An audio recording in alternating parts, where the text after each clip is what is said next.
பாண்டிச்சேரிக்கு trip plan பண்றீங்களா? உங்க பாண்டிச்சேரியில ஃப்ரெண்ட்ஸ் அண்ட் ஃபேமிலியோட வந்து ஸ்டே பண்றதுக்கு ஒரு பிரீமியமான லக்ஸுரி வில்லா தான் நம்ம Yash villa. Group stay, couple ஸ்டேக்கு ஏத்த மாதிரி இருக்க இந்த 3 BHK வில்லால இருக்க எல்லா ரூம்ஸ்லயும் ஏசி, டிவி, அட்டாச்டு பாத்ரூம்னு ஃபுல்லி ஃபர்னிஷ் ஆகி ரொம்ப நீட்டா மெயின்டைன் பண்ணிட்டு இருக்காங்க.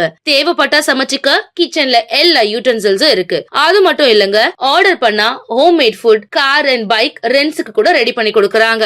அது மட்டும் இல்லங்க, வாக்கபிள் டிஸ்டன்ஸ்ல veg and non veg hotels, KFC chicken and super மார்க்கெட்ஸும் அவைலபிளா இருக்கு. உங்க வீக்கெண்ட இன்னும் வைப் ஆக்குறதுக்கு பிரைவேட் ஸ்விம்மிங் பூலும் இருக்குங்க. கார் பார்க்கிங் வசதியோட இருக்க நம்ம யாஷ் வில்லா பாண்டிச்சேரியோட சென்டர்ல இருக்கிறதுனால இங்க இருந்து 5 கிலோமீட்டர்ஸ்ல எல்லா டூரிஸ்ட் அட்ராக்ஷன்ஸையும் நீங்க ஈஸியா ரீச் பண்ணிடலாம். இன்னும் எங்க வெயிட் பண்ணிட்டு இருக்கீங்க? உடனே கால் பண்ணுங்க 9952421750. உங்க ஸ்டேவை கன்ஃபார்ம் பண்ணிக்கோங்க.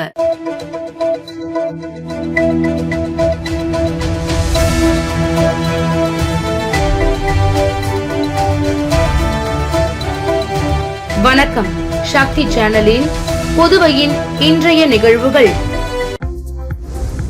புதுச்சேரி அருகே உள்ள ஆரோவில் மோகனம் கிராம பாரம்பரிய மையத்தில் ஸ்ரீ அரவிந்தரின் 154வது பிறந்தநாள் விழாவும் மோகனம் மையத்தின் 25வது ஆண்டு வெள்ளி விழாவும் 2 நாட்கள் கோலாகலமாக நடைபெற்றன.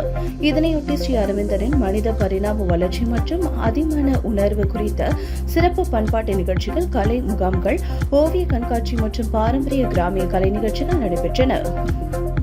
மையத்தின் 25 ஆண்டுகால வளர்ச்சிக்கு உறுதுணையாக இருந்தவர்களை கௌரவிக்கும் வகையில் ஷேரிங் அண்ட் ஹானரிங் என்ற சிறப்பு நன்றி நவிழல் நிகழ்ச்சியும் நடைபெற்றது. ஆரோவிலில் அறக்கட்டளையின் தலைமை செயலர் ஜெயந்தி ரவி IAS தலைமையில் நடைபெற்ற விழாவில் ஆரோவில் மற்றும் சுற்றுவட்டார கிராமங்களை சேர்ந்த பொதுமக்கள், கலைஞர்கள், ஆன்மீக அன்பர்கள் ஏராளமானோர் கலந்து கொண்டனர். அன்பு கருங்கல் அமைப்பு சார்பில் காரைக்கால் கடற்கரையில் தூய்மை பணி நடைபெற்றது.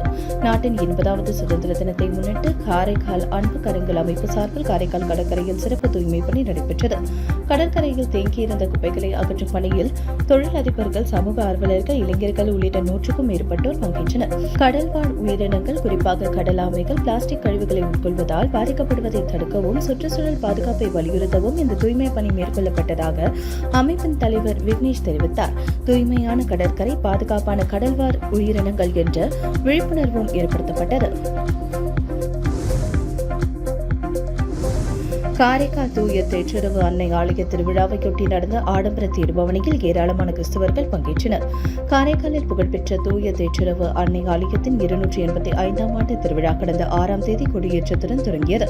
விழாவின் முக்கிய நிகழ்ச்சியான மின் அலங்கார தேர்பவனி நேற்று இரவு விமர்சையாக நடைபெற்றது. இதனையொட்டி சிறப்பு திருப்பலி நடைபெற்றது. தொடர்ந்து வண்ண மின் விளக்குகளால் அலங்கரிக்கப்பட்ட தேரை பெராயர் பிரான்சிஸ் கலிஸ்ட் புனித நீர் தெளித்து பவனியை தொடங்கி வைத்தார். பவனியில் அமைச்சர் GNS ராஜசேகரன், சட்டமன்ற உறுப்பினர்கள் நாசம், திருமுருகன் உள்ளிட்ட ஏராளமானோர் கலந்து கொண்டு தேரில் எழுந்தருளிய தூய தேற்றரவு அன்னையை மலர் தூவி வழிபட்டனர். முக்கிய வீதிகள் வழியாக சென்ற தேர் மீண்டும் ஆலயத்தை வந்தடைந்தது. சுதந்திர தினத்தை முன்னிட்டு மக்கள் இல்லத்தில் நடைபெற்ற தேநீர் விருந்தில் முதலமைச்சர் ரங்கசாமி, அமைச்சர்கள், சட்டமன்ற உறுப்பினர்கள் பங்கேற்றனர். 80வது சுதந்திர தினத்தை முன்னிட்டு மக்கள் இல்லத்தில் இன்று தேநீர் விருந்து நடைபெற்றது. துணைநிலை ஆளுநர் கைலாஷ்நாதன் அளித்த தேநீர் விருந்தில் முதலமைச்சர் ரங்கசாமி, சட்டப்பேரவைத் தலைவர் அன்பழகன், அமைச்சர்கள் நமச்சிவாயம், சட்டமன்ற உறுப்பினர்கள், தலைமை செயலர் சரத் சௌகான், காவல்துறை தலைமை இயக்குநர் ஷாலினி சிங், அரசு செயலர்கள், காவல்துறை உயர் அதிகாரிகள், பல்வேறு கட்சித் தலைவர்கள், பத்மஸ்ரீ மற்றும் தேசிய விருதாளர்கள், சமுதாய தலைவர்கள், கல்வியாளர்கள் கலந்து கொண்டனர். விழாவில் கலை நிகழ்ச்சிகள் நடைபெற்றன. விருந்தினர்கள் துணைநிலை ஆளுநரோடு சுதந்திர தின வாழ்த்துக்களை பகிர்ந்து கொண்டனர். இந்தியாவுடன் புதுச்சேரி இணைவதற்கான வரலாற்று சிறப்புமிக்க வாக்கெடுப்பு நடைபெற்ற கீழூரில் அமைந்துள்ள நினைவு தூணில் உள்துறை அமைச்சர் நமச்சிவாயம் தேசிய கொடியை ஏற்றி மரியாதை செலுத்தினார். 1954ஆம் ஆண்டு அக்டோபர் மாதம் 18ஆம் தேதி கீழூரில் நடைபெற்ற வாக்கெடுப்பில் புதுச்சேரி இந்தியாவுடன் இணைய வேண்டும் என 170 பிரதிநிதிகளும் எதிராக 8 பேரும் வாக்களித்தனர். இதனைத் தொடர்ந்து நடைபெற்ற சட்ட நடைமுறைகளுக்கு பிறகு 1962 ஆண்டு ஆகஸ்ட் 16 புதுச்சேரி இந்தியாவுடன் இணைவதற்கு சட்டப்பூர்வ அங்கீகாரம் கிடைத்தது. இந்த வரலாற்று நிகழ்வை நினைவுகூரும் வகையில் நடைபெற்ற விழாவில் உள்துறை அமைச்சர் நமச்சிவாயத்திற்கு காவல்துறையினர் அணிவகுப்பு மரியாதை அளிக்கப்பட்டது. தொடர்ந்து நினைவு தூணில் மலர் தூவி மரியாதை செலுத்திய அமைச்சர் தற்போதுள்ள தியாகிகளையும் பொன்னாடை அணிவித்து மரியாதை செலுத்தினார். நிகழ்ச்சியில் தற்காலிக சபாநாயகர் அன்பழகன், அமைச்சர்கள் ராஜவேலு, சிவக்கொழுந்து, சட்டமன்ற உறுப்பினர்கள் ஆறுமுகம், ரவிக்குமார், கார்த்திகேயன் மற்றும் அரசு துறை அதிகாரிகள் உள்ளிட்ட பலர் கலந்து கொண்டனர். புதுச்சேரி இந்தியாவுடன் இணைந்த வரலாற்றை நினைவுகூரும் வகையில் ஆண்டுதோறும் ஆகஸ்ட் 16 சட்டப்பூர்வ பரிமாற்ற நாள் கடைபிடிக்கப்பட்டு வருகிறது. புதுச்சேரி அரசு சார்பில் காரைக்காலில் நடந்த கலை விழாவில் பல்வேறு மாநிலங்களைச் சேர்ந்த கலைஞர்களின் கலை நிகழ்ச்சிகளை பார்வையாளர்கள் கண்டு ரசித்தனர். புதுச்சேரி கலை மற்றும் பண்பாட்டுத்துறை, தஞ்சை தென்னக பண்பாட்டு மையம், காரைக்கால் மாவட்ட நிர்வாகம் சார்பில் புதுச்சேரி கலை விழா 2026 காரைக்கால் கடற்கரை மற்றும் திருநள்ளாறு ஆன்மீக பூங்காவில் நடைபெற்றது. இதில் தமிழ்நாடு, கேரளா, கர்நாடகா, ஆந்திரா, தெலுங்கானா, ஒடிசா, மகாராஷ்டிரா, குஜராத் உள்ளிட்ட மாநிலங்களைச் சேர்ந்த கலைஞர்கள் பாரம்பரிய நடனம், இசை மற்றும் நாட்டுப்புற கலை நிகழ்ச்சிகளை வழங்கினர். மகாராஷ்டிராவின் லாவணி நடனமும் குஜராத்தின் டாங்கி பழங்குடியினரின் பாரம்பரிய நடனமும் பார்வையாளர்களை வெகுவாக கவர்ந்தனர். விழாவை அமைச்சர் ஜி.என்.எஸ். ராஜசேகரன் முரசு கொட்டி தொடங்கி வைத்தார். பல்வேறு மாநிலங்களின் கலை பண்பாட்டுகளை பரிமாறிக்கொள்ளவும் நட்புணர்வை வளர்க்கவும் இதுபோன்ற நிகழ்ச்சிகள் நடத்தப்படுவதாக அமைச்சர் தெரிவித்தார். திருநள்ளாறு ஆன்மீக பூங்காவில் வாரந்தோறும் சனி, ஞாயிற்றுக்கிழமைகளில் நாட்டுப்புற கலை நிகழ்ச்சிகள் நடத்தவும் பூங்காவை சுற்றுலா தலமாக மேம்படுத்தவும் நடவடிக்கை எடுக்கப்படும் என அவர் கூறினார். நிகழ்ச்சிகளை ஏராளமான பொதுமக்கள் கண்டு ரசித்தனர். புதுச்சேரி குயவர்பாளையம் அரசு நடுநிலைப் பள்ளியில் முன்னாள் மாணவர்கள் பங்கேற்புடன் சுதந்திர தின விழா கொண்டாடப்பட்டது. புதுச்சேரி நெல்லித்தோப்பு தொகுதிக்குட்பட்ட குயவர்பாளையத்தில் அரசு நடுநிலைப் பள்ளி புதுப்பாளையம் செயல்பட்டு வருகிறது.